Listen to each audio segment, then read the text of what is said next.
Bonne semaine d'information sur la télé Pacifique, Madame, Monsieur le journal. Voici les titres à la une. Le directeur de l'École nationale de police, Harrington Rigaud, a été assassiné par balle vendredi sur la route de Frères. Assassinat par balle du propriétaire d'Émile Marquette samedi à Juvénat. Le curé de la paroisse Sainte-Anne de Port-au-Prince, Dercy Désiré, est décédé le 27 novembre des suites d'une longue maladie. Des organisations de la société civile, dont l'APK, le GAR et la POHDH, projettent de manifester mardi dans la capitale contre les mauvais traitements infligés par les autorités dominicaines aux migrants haïtiens.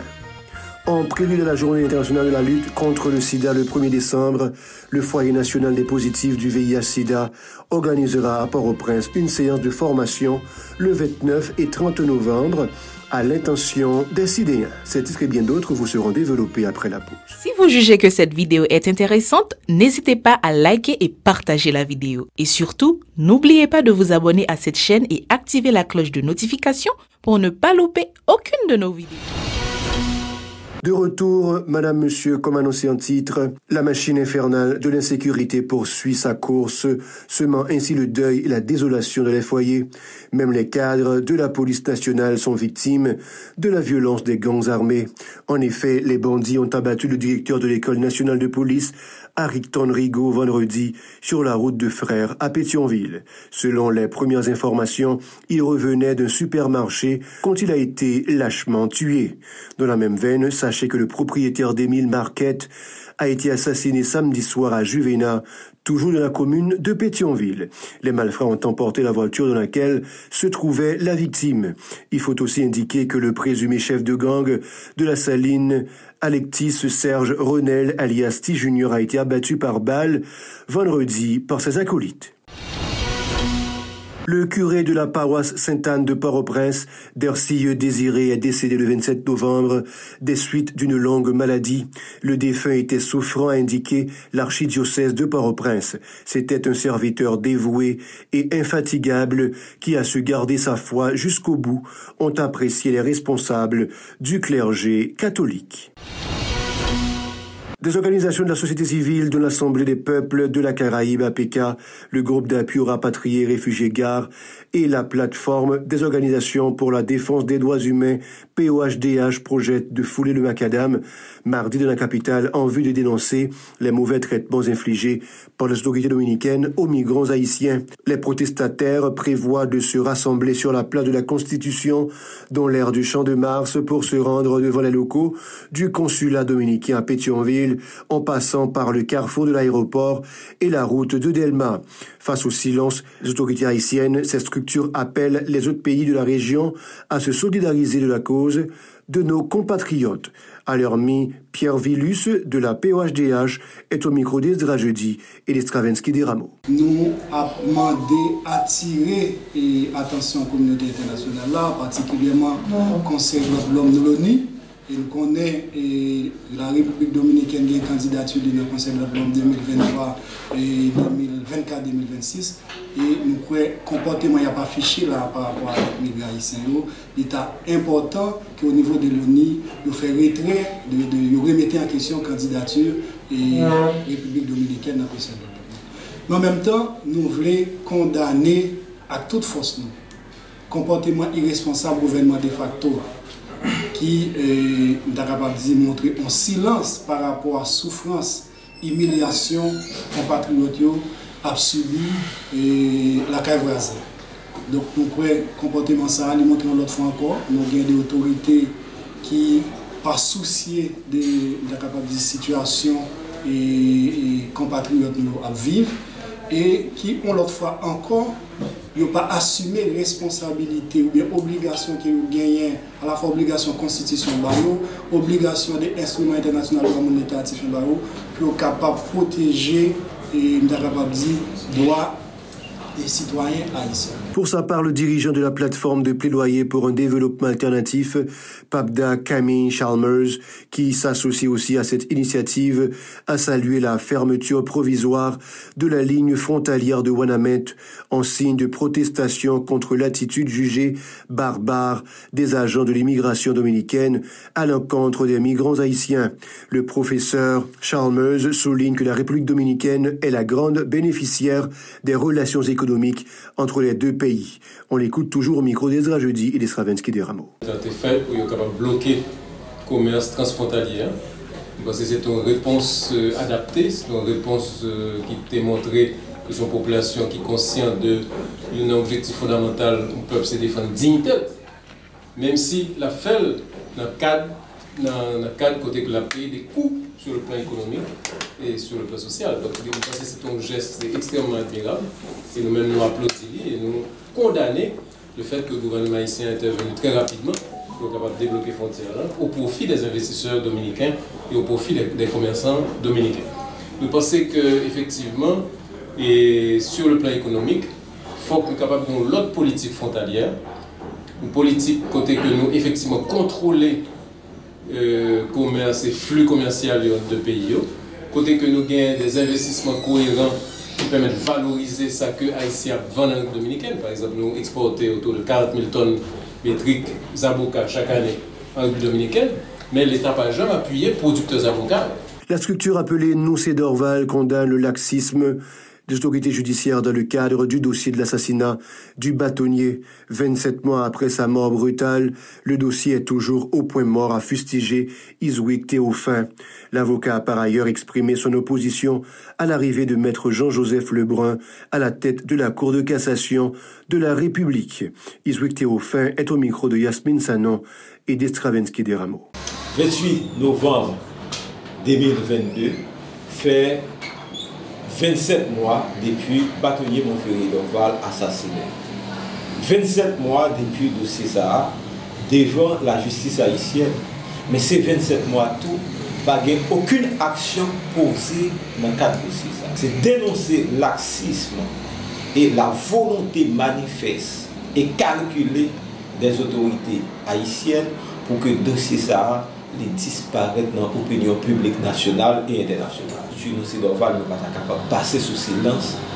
Nomination suivie d'installation illégale, arbitraire, inconstitutionnelle de magistrat Jean-Joseph Lebrun. Je me demande comment un magistrat de carrière, un magistrat qui a un pile monde dans la société a fait le crédit, d'accepter d'entrer dans une saloperie, dans une hérésie juridique pareille. Et Nabdil, s'il va retourner sous action, ça, la fait complice de Ariel Henry dans violer la Constitution. La procédure, c'est une liste que le Parlement fait choix et il déféré au président de la République au fin des nominations. Aucune procédure légale n'a été respectée. Donc, nous-mêmes, au niveau de la structure Noussé Dorval, nous ne sommes pas capables de passer sous silence une telle décision. Par ailleurs, Iswick Théophin s'insurge contre les cas de maltraitance dont sont victimes les migrants haïtiens en République dominicaine. Il dit appuyer la manif du 29 novembre à Port-au-Prince pour dénoncer ces traitements inhumains. On l'écoute encore une fois au micro de Yasmine Sanon et d'Estravensky des Rameaux. Sur cette base, nous demandons à la population haïtienne de s'exprimer clairement à la face du monde pour dire non à ce genre de comportement. Et nous demandons aux pays amis d'Haïti d'appliquer des sanctions commerciales et juridiques à l'encontre de l'État dominicain, à l'encontre du président dominicain. Parce que nous sommes en plein 21e siècle. On ne peut pas, sous aucune forme, sous aucune base, faire l'apologie de l'esclavage, faire l'apologie des crimes contre l'humanité, faire l'apologie des génocides, des massacres sur des populations en fonction de la couleur de leur peau.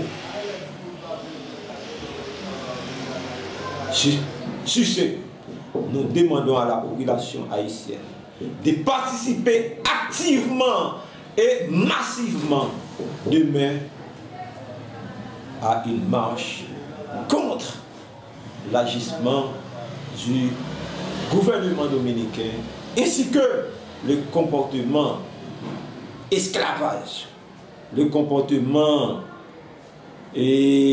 anti-peuple, les comportements apatrides des dirigeants haïtiens. Demain, si Dieu veut, l'a commencé devant place Constitution, l'a monté sur la lutte, l'a passé Carrefour Résistance, l'a monté Delmar pour la bout devant Consulat Dominique. Des établissements scolaires reprennent peu à peu leurs activités dans la capitale. Parmi ces institutions, on dénote le lycée Fritz Pierre-Louis. L'un des professeurs, Jocelyn Pierre, n'a pas caché sa joie de retrouver la plupart de ses élèves, précisant que les élèves de la 9e année fondamentale, ceux des NS3 et NS4, ont été accueillis lundi dans le cadre de cette reprise plutôt timide de la route de l'école. On l'écoute au micro de Véron Arnaud et Maud Léjean. Conjoncture paysan ou bien situation difficile pays à traverser, ça rend l'école pas capable d'ouvrir. Mais par contre, nous tous tombés d'accord, l'école va fermer dans le pays. Jeudi, après toute rencontre nous faisons ensemble avec les professeurs, ensemble avec les parents, nous il faut que l'école là ouvre. Jeudi, tout professeur nous motivé. Tout professeur motivé pour que fait. Malgré situation difficile, nous disponibles pour nos travail. Et nous demandons tous les parents, si ça accompagne les élèves pour présenter en salle de classe, après il y a nous demandons pour tous les parents présenter les élèves dans la salle de classe. De son côté, le professeur Junor Pierre souhaite le rétablissement de l'environnement sécuritaire stable dans le pays en vue de faciliter la libre circulation des personnes et des biens. Entre-temps, il encourage parents et élèves à s'activer pour la réussite de l'année scolaire 2022-2023. Il est toujours au micro de Véron Arnaud et Maud Léjean. Des gens qui étaient à distance, par exemple des professeurs qui étaient Carrefour, qui étaient quoi des bouquets, qui même là et en qui étaient même à Cahiers, qui viennent faire pour là, venir pas aussi facile.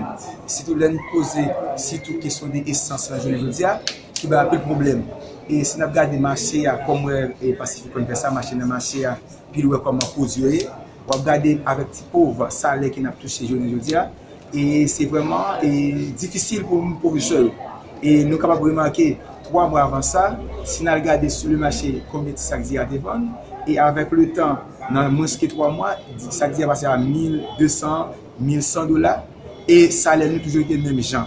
Au bon élève qui était dans quelque endroit, par exemple, si nous prenons zone décaillée, ça va de pistache, côté nous déplacer massivement, nous quitter Caillou, nous allons dans des endroits différents.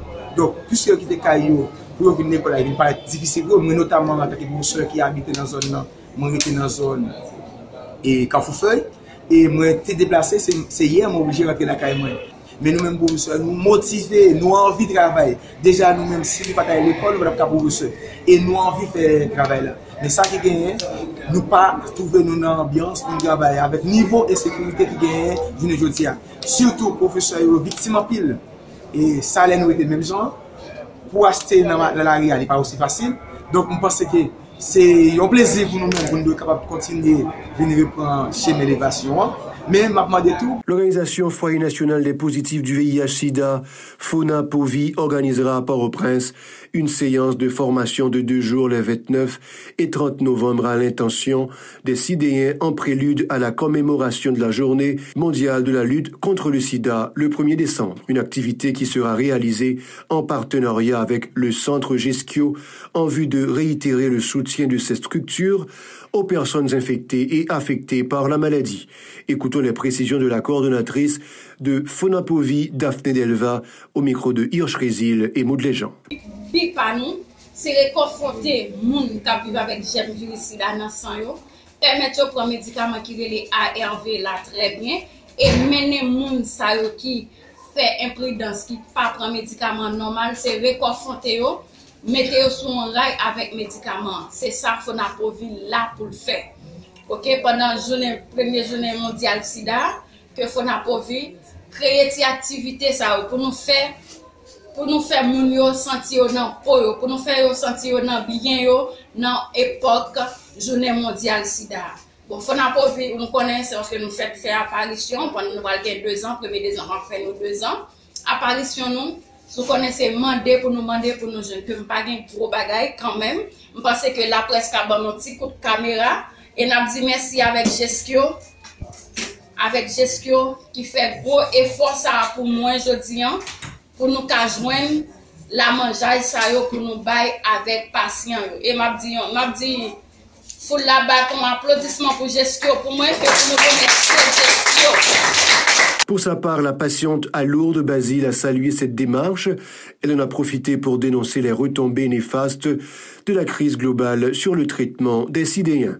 Ces derniers ne peuvent pas s'approvisionner en médicaments à cause de l'insécurité, a déploré Madame Basile, ajoutant que cette catégorie souffre considérablement de la cherté de la vie.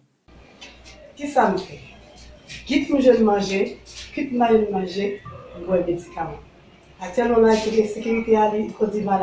Actuellement, on a des médicaments à la café, maman disputé. Oui, assez de bagages à passer, mais c'est dans la rue. On va dire qu'il y a des stimulants. Actuellement, on a des garçons qui ont 12 ans à la vie. Combien de temps il y a maladie? 20 ans. Il y a des stimulants qui sont faits.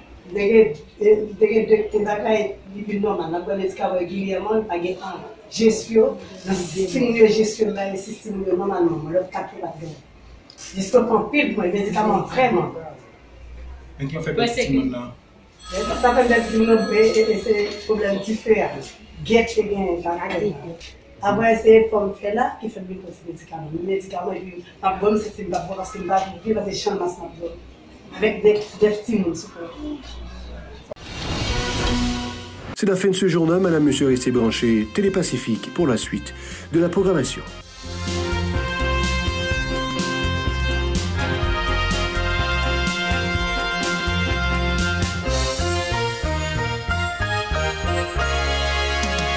Si vous jugez que cette vidéo est intéressante, n'hésitez pas à liker et partager la vidéo. Et surtout, n'oubliez pas de vous abonner à cette chaîne et activer la cloche de notification pour ne pas louper aucune de nos vidéos.